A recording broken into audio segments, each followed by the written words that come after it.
सौतेली बहनें। रंगापुर नाम के गांव में शालिनी नाम की एक औरत रहा करती थी। उसे दो बेटियां थी। एक का नाम था शिवानी और दूसरी का सुहानी। शिवानी जब छोटी थी तब उसकी माँ गुजर गई थी, जिसके कारण उसके पिता रघु ने दूसरी शादी कर ली। मगर उनका भी कुछ सालों में बीमारी की वजह से देहांत हो गया और इसी वजह से शिवानी के मन में उसकी माँ और बहन के प्रति प्रेम उत्पन्न नहीं हो पाया। शिवानी और सुहानी में हमेशा झगड़ा हुआ करता था। दोनों भी बहनें एक दूसरे से कभी प्यार से बात नहीं करती थी। शालिनी ये सब देख बड़ी चिंता में रहा करती थी। ऐसे ही एक दिन, शिवानी सुहानी, चलो आ जाओ, खाना खा लो। हाँ माँ, आई। हाँ माँ, मैं भी आई। ऐसा कहकर दोनों बेटियां वहां आ जाती है और देखती है तो उनकी माँ ने उन दोनों के लिए गाजर का हलवा बनाया था। वो देख सुहानी और शिवानी बहुत खुश हो जाती है। माँ, तुमने ये हलवा मेरे लिए बनाया है? मुझे बहुत पसंद है। मुझे पता है कि मेरी दोनों बेटियों को हलवा कितना पसंद है, इसीलिए तो मैंने तुम दोनों के लिए हलवा बनाया है। और मेरे लिए माँ? अरे हाँ बेटी, मैंने तुम्हारे लिए भी बनाया है। चलो अब जल्दी से खा लो, तुम दोनों को कॉलेज भी तो जाना है ना। जी माँ, मैं ये कटोरी ले लूँ? मुझे जल्दी पहुँचना है कॉलेज में। हाँ ले लो। और सुहानी, तुम ये वाली कटोरी ले लो। जी माँ। दोनों भी हलवा खाती है और एक दूसरे की ओर बहुत गुस्से से देखकर वहां से चली जाती है। वो दोनों भी कॉलेज में एक साथ पढ़ा करती थी। फर्क सिर्फ इतना था कि शिवानी 3rd ईयर में थी और सुहानी 1st ईयर में। उन दोनों में 2 साल का अंतर था। फिर भी दोनों में हमेशा नोकझोंक हुआ करती थी, जैसे कि वो दोनों एक दूसरे की दुश्मन हो। ऐसे ही एक दिन, दीदी, मेरी कॉलेज की ट्रिप जाने वाली है। तुम्हारी भी ट्रिप जाने वाली है क्या? हाँ, मेरी भी जाने वाली है, मगर मेरा जाने का मन नहीं है। क्यों दीदी? क्योंकि वहाँ पे तुम हो। मुझे भी कोई शौक नहीं है तुम्हारे साथ आने का। मैंने ऐसे ही पूछ लिया। मैं जा रही हूँ। शिवानी और सुहानी एक दूसरे की ओर मुंह फेर कर वहां से चली जाती है। अगले दिन दोनों भी कॉलेज में जाती है। तब उनके टीचर उनसे पूछते हैं, शिवानी, तुम कॉलेज की ट्रिप में आने वाली हो? जी सर, मैं आने वाली हूँ। ठीक है, मैं तुम्हारा नाम लिखवा देता हूँ। जी सर। ऐसा बोलकर टीचर ट्रिप के लिए जाने वाले विद्यार्थियों की लिस्ट बना लेते हैं। घर आकर शिवानी और सुहानी ये बातें अपनी माँ को बताती है। सुहानी, शिवानी, तुम दोनों ट्रिप के लिए जा रही हो, मगर वहां जाके झगड़ा मत करना, नहीं तो ट्रिप पे जाने की कोई ज़रूरत नहीं है। नहीं माँ, हम झगड़ा नहीं करेंगे। हाँ माँ, हम झगड़ा नहीं करेंगे। तो फिर ठीक है, तुम दोनों जाओ। ये लो ट्रिप के लिए पैसे, और बाकी के ये तुम्हारे पास ही रखना। माँ, हम कल जाएंगे और 2 दिन के बाद वापस आएंगे। ठीक है, चलो अब सो जाते हैं, कल तुम दोनों को निकलना है। अब वो सब खाना खाकर सो जाती है। अगले ही दिन सुबह उठकर वो दोनों भी अपने अपने बस में बैठकर ट्रिप के लिए निकल जाती है और इधर शालिनी अपने काम में व्यस्त हो जाती है। ऐसे ही कुछ देर बाद शालिनी को शिवानी का फोन आता है। माँ, हम दोनों यहाँ ट्रिप की जगह पहुँच गए हैं। अच्छा बेटी, तुम दोनों ठीक हो ना? हाँ माँ, मैं रखती हूँ, हमें यहाँ अलग अलग स्पॉट देखने जाना है। ठीक है, और जब वक्त मिले तो फ़ोन कर देना। हाँ माँ, अपना और सुहानी का ख्याल रखना। हाँ माँ। फोन रखने के बाद शिवानी और उसके क्लास के सारे दोस्त वहाँ की एक जगह देखने जाते हैं। सुहानी भी उसके क्लास के साथ एक दूसरी जगह देखने निकल जाती है। सारे बच्चे एक साथ घूमकर वापस आते हैं। शिवानी सुहानी को ढूंढती है, मगर सुहानी उसे कहीं दिखाई नहीं देती। इसीलिए शिवानी को बड़ी चिंता होने लगती है। अरे, ये सुहानी कहाँ रह गई?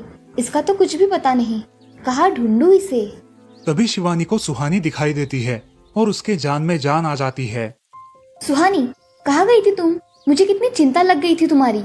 अरे, मैं यहाँ ही थी मेरी सहेलियों के साथ, मुझे कुछ नहीं हुआ। ऐसा बोलकर सुहानी वहाँ से चली जाती है। दूसरे दिन सब लड़के लड़कियाँ जल्दी उठकर अपनी तैयारी कर लेते हैं और पहाड़ पर जाने के लिए निकलते हैं।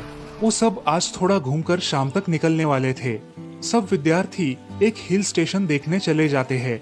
शाम होने तक उस पहाड़ी का मजा उठाते हैं, लेकिन सुहानी बिना किसी को बताए उस पहाड़ी के एक अनजान हिस्से में चली जाती है।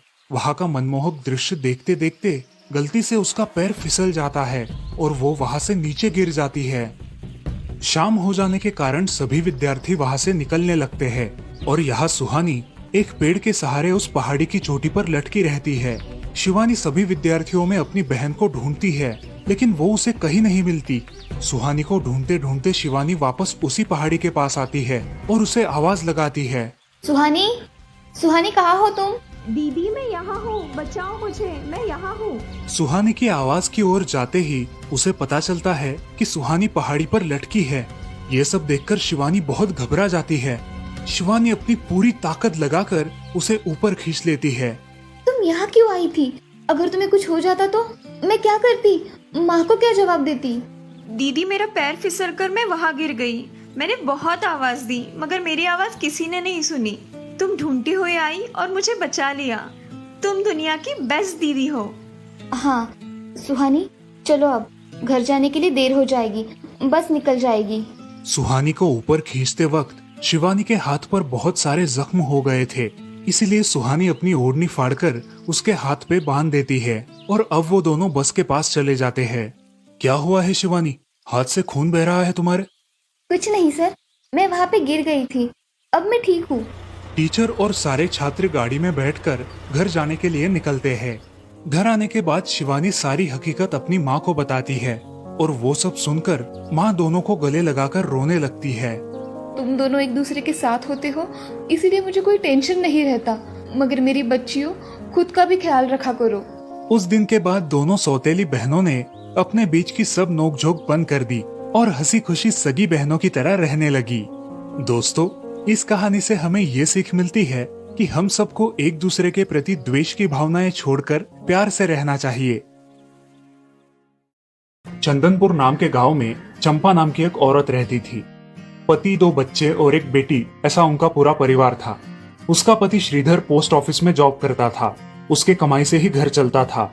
चंपा ने अपने घर के सामने एक छोटी सी दुकान खोल के रखी थी। उससे उसे जो भी मुनाफा होता वो अपनी बेटी की शादी के लिए जमा करके रखती। ऐसे ही बहुत दिन बीत जाते हैं। अब बच्चे भी बड़े हो जाते हैं। बड़ा बेटा अशोक डॉक्टर और छोटा बेटा रवि वकील बन जाता है और दोनों अपनी ट्रेनिंग पूरी करने लगते हैं।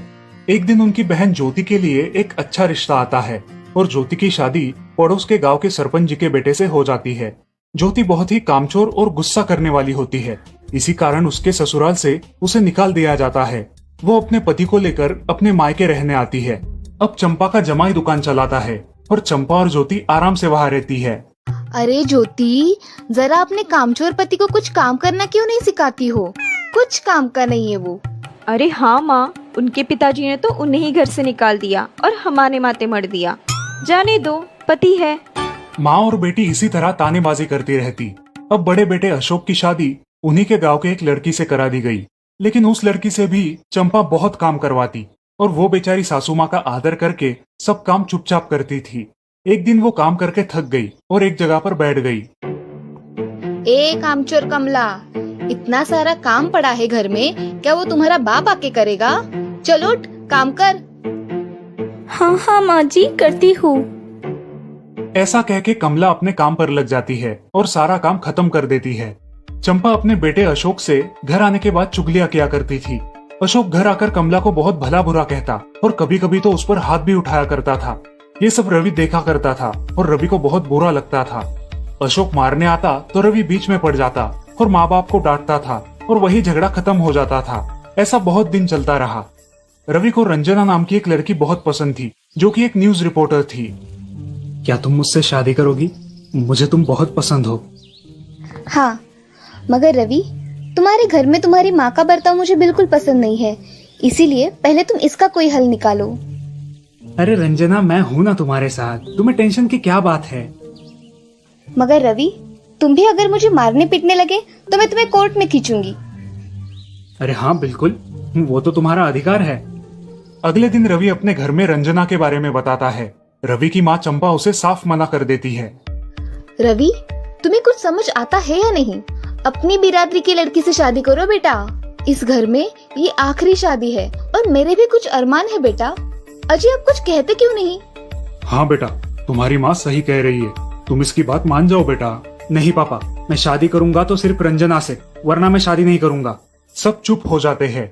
अगले दिन रवि मंदिर से शादी करके घर आता है। सब अचरज से रवि की ओर देखते हैं और चुपचाप अपने कमरे में चले जाते हैं। कमला उन दोनों का स्वागत करती है और वो दोनों अपने कमरे में जाते हैं। कैसे लगा मेरा घर? अच्छा है, मगर सब मिलजुल के रहे तो और भी अच्छा होगा। रंजना, तुम्हें मेरी माँ को सबक सिखाना होगा, तभी घर के सारे सदस्य ठीक हो जाएंगे। ठीक है रवि, जैसा तुम चाहो। अगले दिन रंजना अपने घर के मंदिर में पूजा करने जाती है। तभी रुको, मेरे भगवान के मंदिर में तुम मत आओ, जाओ यहाँ से।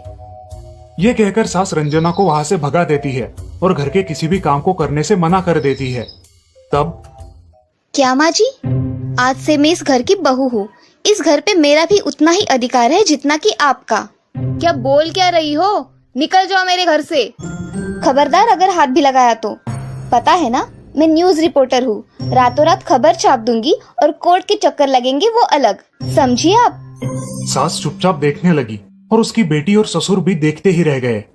रंजना ने कमला से कहा, दीदी मुझे आपसे काम है, आप मेरे कमरे में आइए। और हाँ, आज से खाना ज्योति दीदी आप बनाएंगी। अरे माँ, तुम कुछ बोल क्यों नहीं रही हो? ये मुझे काम करने को बोल रही है। अजी सुनते हो, चलो मेरी मदद करो। हाँ आता हूँ। ज्योति किचन का काम करने चली गई और सास बाहर का काम करने लगी। रंजना कमला को लेकर अपने कमरे में गई और उससे कहा, कमला दीदी, आप कुछ कहती क्यों नहीं? आप चुपचाप सह लेती हो, उसका ये नतीजा है। अब देखो दीदी कैसे काम कर रही है। आप कुछ काम करती थी क्या शादी के पहले? नहीं रंजना, मगर अब घर से ही अपना खुद का कुछ व्यवसाय शुरू करने का सोच रही हूँ। बहुत अच्छे दीदी, अब आप किसी से मत डरिए, हम हैं आपके साथ। सच में किसी के साथ होने का कितना महत्व होता है। अब उसकी सासू माँ ही घर के सारे काम करने लगी थी और ज्योति को काम करवाने की वजह से ज्योति भी अपने ससुराल जाने की सोच रही थी। अजी, यहाँ तो काम वाली से भी ज्यादा बुरी हालत हमारी हो गई है। चलो हम हमारे घर चलते हैं, सब है हमारे यहाँ। अरे रे, आप कहाँ चली? अभी भी काम बाकी है। ज्योति का पति रंजना से धन्यवाद कहता है और ज्योति को लेकर अपने घर चला जाता है। अब सासू माँ एक दिन पूरा काम करके इतना थक जाती है कि उसके बदन में बहुत दर्द होने लगता है। तब दोनों बहू सास के पास चली आती है और एक बहू सास के पैर दबाती है तो दूसरी बहू सर दबाती है। सासू माँ उठकर रोने लगती है। मुझे माफ कर दो मेरी बेटियों, अब से कभी ये गलती नहीं होगी। सास को उसके किए पर पछतावा होता है और ये देखकर घर के सभी सदस्य बहुत खुश हो जाते हैं। रवि और रंजना भी बहुत खुश होते हैं। वाह बहू, जो आज तक नहीं हुआ वो तुमने करके दिखाया। बहू हो तो ऐसी। रंजना अपने बर्ताव के बदले माफी मांगती है और अब सब लोग खुशी खुशी रहने लगते हैं। तो दोस्तों, इस कहानी से हमें ये सीख मिलती है कि हम सब मिलके परिवार बनता है और हम सब परिवार का महत्वपूर्ण अंग होते हैं। परिवार के काम मिल बांट कर करना ये हमारी वैयक्तिक जिम्मेदारी है।